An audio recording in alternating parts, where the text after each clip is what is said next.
Hello everyone, how you all. I hope कि आप सभी बहुत अच्छे होंगे। My dear aspirants, SBI clerk mains अब सिर्फ 4 दिन बचे हुए हैं एंड आई नो जो भी एस्पायरेंट्स एसबीआई क्लर्क मेंस देने वाले हैं उन सबकी ऐसी सिचुएशन होगी, लग रहा होगा आप कुछ याद नहीं है, बिल्कुल नर्वसनेस सी फील हो रही होगी। बट ठीक है, ये नॉर्मल है, इस बात को एक्सेप्ट कर लीजिए, ये सबके साथ नॉर्मल है। ठीक है, ऐसा लग रहा होगा कि कुछ भी करंट अफेयर्स याद नहीं है, सब कुछ हम भूल चुके हैं, है ना। But this is normal. अब आपको क्या चीज़ें इस समय पर करनी है हम यहाँ पर डिस्कस करने वाले हैं। कुछ 5 चीज़ें हैं जो सबसे इंपॉर्टेंट है इस समय पर आपके लिए, वो हम लोग यहाँ पर डिस्कस करेंगे। This video is going to be helpful for you and if you find so then please subscribe to the channel and like the video. Okay, कुछ भी फालतू डिस्कस करने के बजाय सीधे पॉइंट पे चलते हैं।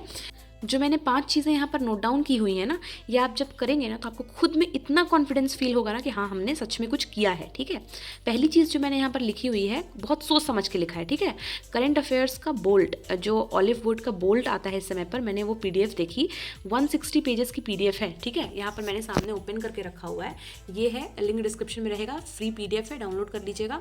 ठीक है, या तो आप साइट से भी डाउनलोड कर सकते हैं जाके। तो ये देखिए, यहाँ पर ये जो पीडीएफ है ना, 160 पेजेस की पीडीएफ है और सबसे अच्छी बात है कि क्वेश्चन एंड आंसर फॉर्मेट में, तो वो आपको ज़्यादा जल्दी याद होता है। ठीक है, तो आप 4 दिन बचे हुए हैं, 40 पेजेस भी, मतलब अपने प्रिपरेशन के अपार्ट ये 40 पेजेस भी एक आधे घंटे का टाइम निकाल के अगर आप ये 40 पेजेस कर लिए ना, क्योंकि ऑलरेडी आपने पढ़ा तो हुआ है, ऐसा नहीं कि आप फर्स्ट टाइम पढ़ रहे हैं। फर्स्ट टाइम भी अगर पढ़ रहे होंगे या अभी अभी स्टार्ट किया होगा, समझ लीजिए इसी 10 to 15 डेज़ में, तो भी आपका लगभग एक आध घंटे में ये 40 पेजेस हो जाना चाहिए, है ना, क्योंकि क्वेश्चन आंसर फॉर्मेट में आपको जल्दी जल्दी इसको करना है। फिर भी ज़्यादा टाइम नहीं लगेगा। देखिए, इस तरीके से आंसर कीज दिए हुए हैं और यहाँ पर आपको अगर आपको आता है तो ठीक है, नहीं आता है तो यहाँ पे आंसर कीज से मैच करके इसको जल्दी जल्दी कंप्लीट करना है। 40 पेजेस हर दिन का एक टारगेट रखना है। इसको करने से क्या होगा कि आपका एक पूरा एक रिवीजन हो जाएगा। इसमें क्या है ना कि जो सबसे इम्पॉर्टेंट करंट अफेयर्स हैं अभी सितंबर से लेकर दिसंबर तक के, और उसको फिर इस तरीके से कैटेगराइज किया गया है, banking, appointments, awards, important days, obituary, यही सारी तो हमारी सबसे मेन कैटेगरीज होती हैं। तो ये सब कुछ यहाँ पर इस तरीके से कैटेगराइज करके दिया हुआ है कि आपके लिए बहुत हेल्पफुल रहेगा। इस बोल्ड को आप ज़रूर देख लीजिएगा। उसके बाद एक मेंस लेवल का मॉक, कोई भी एक मेंस लेवल का मॉक, मैं आपको एक फ्री मॉक प्रोवाइड कर दूंगी डिस्क्रिप्शन में मॉक का लिंक होगा, उसको जाकर आप ज़रूर अटेम्प्ट करिए। कम से कम आपको 4 दिन में 2 मॉक करने चाहिए, बट फिर भी अगर आप नहीं कर पा रहे हैं तो एक ज़रूर करिएगा। इससे आपकी सिटिंग हैबिट, मतलब आप एक तरीके से आपको समझ में आएगा कि हाँ इतने देर मुझे बैठना है एंड इतना मुझे वहाँ पर पेशेंस इतना रखना होगा, एक अपने माइंड को किस सिचुएशन में आपको वहाँ पर रखना होगा, सब कुछ आप रियल एग्ज़ाम की तरह ऐसे फील कर सकते हैं ना। तो टाइमिंग भी जो आपका एग्जैक्ट जो सुबह वाला टाइमिंग रहता है ना मेंस एग्ज़ाम का, उसी टाइमिंग पे आप ये मेंस का मॉक भी दीजिएगा। एंड सबसे इंपॉर्टेंट चीज़ कि कभी कभी हम प्रेशर में आ जाते हैं तो अचानक पॉज कर देते हैं, फिर उसको रेज्यूम करके फिर से सॉल्व करते हैं, तो वो हम बिल्कुल एक अपने कंफर्ट जोन में रहते हैं। बट ये चीज़ मत करिएगा। एट टाइम्स मैंने भी किया हुआ है, इसीलिए आपको बता रही हूँ कि ये चीज़ ना आपको एग्जाम में फिर बहुत बुरा फील करवाएगी, है ना, कि काश मैंने ऐसा नहीं किया होता। तो ये चीज़ मत करिएगा कभी भी कि पॉज कर दे रहे हैं फिर आराम से दे रहे हैं, ये मत करिएगा। एंड इसी से आपको रियल एग्जाम का जो प्रेशर होता है ना वो समझ में आएगा।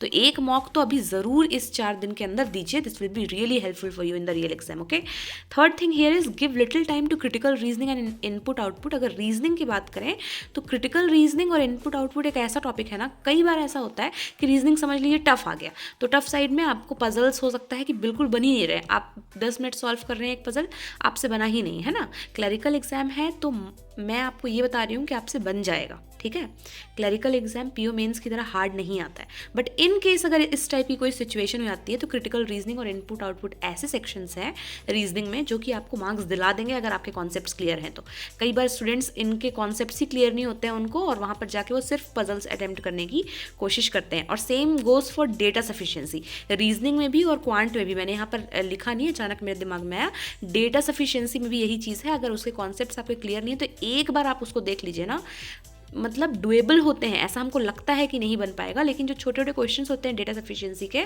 हम उनको छोड़ देते हैं डेटा सफिशिएंसी नाम ही देखकर। तो आप ट्राई करिए कि उसके कॉन्सेप्ट्स आपके क्लियर हो जाएं और आप उसको वहाँ पर अटेम्प्ट कर सकें। आपको ये एक्स्ट्रा मार्क्स फेच करवाएंगे, मैं आपको बता रही हूँ। सबका माइंडसेट यही होता है कि हमको इन क्वेश्चंस को नहीं छूना है, ठीक है, तो वो ऑब्वियसली आपको एक्स्ट्रा मार्क्स फेच करवाएंगे। तो अगर आप थोड़े भी अच्छे हैं ना इन टॉपिक्स में तो इसको ज़रूर अपना स्ट्रेंथन कर लीजिए। इंग्लिश की बात करें तो अभी आप ना 4 दिन तक कुछ नहीं भी करेंगे ना तो सेक्शनल मॉक्स के क्वेश्चंस और एडिटोरियल रीडिंग। एडिटोरियल जो भी द हिंदू का या इंडियन एक्सप्रेस का डेली जो आर्टिकल्स आते हैं ना, 1-2 एडिटोरियल उसमें से डेली आर्टिकल को सिर्फ आप रीड कर लीजिए। थोड़ा सा जो आपका फ्लो है ना वो बना रहेगा, क्योंकि उसी टाइप के जो पैसेजेस हैं वो एग्जाम में आते हैं, ठीक है। चौथी चीज़ जो यहाँ पर मैं आपको बोलूँगी वो ये है कि कई बार स्टूडेंट्स ये चीज़ भूल जाते हैं, लेकिन कुछ ऐसी इंपॉर्टेंट चीज़ें हैं ना जो आपको बहुत काम आएंगी। जो परसेंटेज टू फ्रैक्शन का कन्वर्जन होता है ना, मैंने PDF कई बार जो खुद के सेल्फ नोट्स की है उसको प्रोवाइड कराया है टेलीग्राम चैनल पे। टेलीग्राम पे अगर आप नहीं जुड़े होंगे तो लिंक हमेशा डिस्क्रिप्शन में होता है, जाकर उसमें जुड़ जाइएगा, मैं आपको फिर से भेज दूंगी। तो जो परसेंटेज टू फ्रैक्शन का कन्वर्जन है वो आपको कहाँ पर काम आता है, अगर डेटा इंटरप्रिटेशन में कई बार इस टाइप के कुछ अजीब से परसेंटेज दिए रहते हैं जिसको आप कभी भी नॉर्मली वहाँ पर कैलकुलेट कर ही नहीं पाएंगे जब तक आपको उसका एक ईजी सा फ्रैक्शन ना पता हो, ठीक है। तो इस चीज़ को ना आप रियलाइज़ कर पाएंगे अगर सच में आपके सामने इस टाइप के क्वेश्चन कुछ आ गया। 83.33% आपको पता ही नहीं कि 83.33% का फ्रैक्शन में कन्वर्जन क्या होता है ना, तो वहाँ पे 1 बाई करके आप इजीली कुछ भी सॉल्व कर सकते हैं। तो ये चीज़ें आप रिवाइज़ कर लीजिए, मेंसुरेशन के फॉर्मूलाज आप रिवाइज़ कर लीजिए, ट्रिक्स अगर आपने कहीं पर कुछ नोट डाउन किए होंगे, ग्रामर के रूल्स कहीं पर नोट डाउन किए होंगे तो रिविजन आप कर लीजिए। करंट अफेयर्स के लिए भी इस समय पर रिविजन सबसे इंपॉर्टेंट है आपके लिए ना। कहीं पर कुछ छोटे छोटे मैराथन वीडियोस, कुछ छोटे छोटे वीडियोस आते हैं ना कि जैसे बैंक इन न्यूज़ 10 मिनट का वीडियो है, अब उसमें 4-5 महीने के पूरे बैंक इन न्यूज़ कवर हो जा रहे हैं। ऑलिव वुड के यूट्यूब चैनल पे कई बार आता है, ठीक है। तो या तो मैराथन वीडियोस हो गया, इस टाइम पे ये सारे इतने हेल्पफुल होते हैं ना, क्योंकि ये सारे रीसेंट के हैं ना, मतलब बिल्कुल आपके दिमाग में जो चीज़ें आपने 2 महीने पहले पढ़ी है वो उतनी अच्छी से याद नहीं रहेंगी, पर जो भी आप इस हफ्ते पढ़ रहे हैं ना, आप ये चीज़ मानकर चलिए आपको एकदम अच्छे से याद रहेगा। इसलिए इस समय पर ये छोटे छोटे वीडियोज़ जो होते हैं जो आपके रिविजन का काम करेंगे, ये भी आप देख सकते हैं। Revision is the most important thing for you now, okay. Last चीज़ मैं जो यहाँ पर बोलूँगी ना, आपको लगेगा कि बी पॉजिटिव सिर्फ लिख दिया है ना, ये तो उतना इंपॉर्टेंट है नहीं, लेकिन ये इतना इम्पॉर्टेंट चीज़ है कि आपको ये पूरे टाइम, ये 4 से 5 दिन जो आपके पास बचे हुए हैं, मैंने लास्ट वीडियो में भी आपको बोला था ये चीज़ कि अपने माइंडसेट को पूरी तरीके से पॉजिटिव रखिए। हमारे पास SBI क्लर्क मेंस का ये एक फ़ायदा मैंने आपको समझाया था कि इंटरव्यू नहीं होता है। IBPS में जिस तरीके से बहुत सारे बैंक्स होते हैं, प्रेफरेंस होता है, यहाँ पर कुछ भी नहीं है। जो बंदा कट ऑफ से 1 मार्क्स ज़्यादा ला रहा है और जो स्टूडेंट कट ऑफ से 30 मार्क्स ज़्यादा ला रहा है उसका भी सिलेक्शन SBI में ही होगा। आपको सिर्फ ये है कि मेंस निकालना है कैसे भी। तो अपने स्टेट का कट ऑफ एक हल्का सा रफ आइडिया मैंने आपको बोला था कि एक ले लीजिए, उससे 20-30 मार्क्स ज़्यादा भी आप एम करेंगे तो ईजिली कट ऑफ से ऊपर चले जाएंगे, है ना। एक रफ आइडिया, कुछ भी हार्ड एंड फास्ट नहीं रखना है, ठीक है। माइंड में बिल्कुल एक पॉजिटिव माइंड सेट रखिए। न्यू पढ़ने का मन नहीं कर रहा है, बिल्कुल अब आपको एकदम एग्जॉस्टेड सा फील हो रहा है तो मत पढ़िए, आप रिवीजन करिए। रिवीजन आपको ज़्यादा काम देगा, ठीक है, जनवरी का, लेकिन थोड़ा सा 7 जनवरी तक देख लीजिएगा। सेक्शनल मॉक्स दीजिए या क्विजेस लगाइए। प्री निकल गया है, मेंस भी निकल जाएगा। बिल्कुल एक पॉजिटिव माइंडसेट आपको रखना है, ठीक है। स्ट्रेस बिल्कुल नहीं लेना है। मैं आपको बता रही हूँ मेंस को हैंडल करने का अगर आपके अंदर एक कॉन्फिडेंस आ गया, एक आपके अंदर वो पेशेंस आ गया, आपके अंदर ये कैपेबिलिटी है ना कि मेंस का एग्ज़ाम आपने बिल्कुल स्ट्रेस फ्री होकर काम तरीके से आपने मेंस का एग्ज़ाम अटेम्प्ट कर लिया विथ एक्यूरेसी, तो आपका निकल ही जाएगा। So that was all for today my dear aspirants. I hope कि आपको वीडियो हेल्पफुल लगा होगा। If you find so then please subscribe to the channel and also hit the bell icon. This is Sabia signing off. See you all in our next session. Till then, stay happy, stay blessed, keep learning, and thank you so much for watching. And all the very best for your SBI Clerk Mains examination.